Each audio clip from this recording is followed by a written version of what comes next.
याच्यासारख्याच पाकिस्तानी एजंटला सुपाऱ्या दिलेल्या आहेत आणि म्हणून आता राजकीय धर्मांतर झालं असलं तरी हिंदू राष्ट्राला बदनाम करण्यासाठी ही सगळी आता नवीन नौटंकी यांनी सुरू केलेली आहे। पण कुठल्याही मंदिरात पाऊल टाकल्यानंतर पण कितीही महाआरत्या या उद्धव उल्हकनी करत असला तरी आमचे कुठलेही देव ह्याला काय पावणार नाही।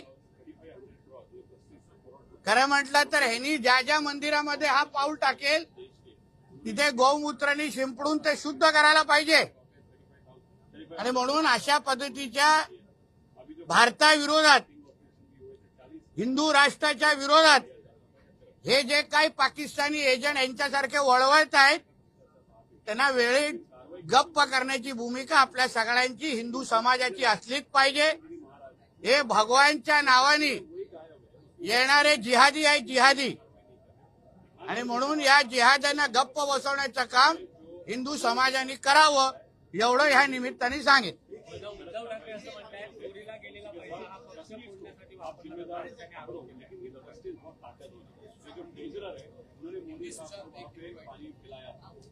नाही काही करणं अगोदर मला हे जरा सांगा हे काय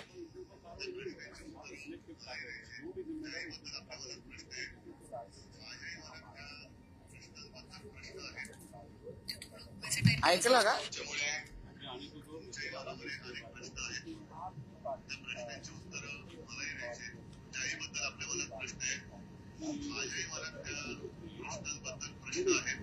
किती प्रश्न आहेत बघ हे असा वेड्याचा बाजार आहे। वेड्याच्या बाजाराचा प्रमुख त्याला उद्धव उल्हक म्हणतात आणि म्हणून हिंदू समाज अशा पद्धतीचे असंख्य इस्लामिक आक्रमण हे आतापर्यंत हाणून पडत आलेलं आहे। धन्यवाद।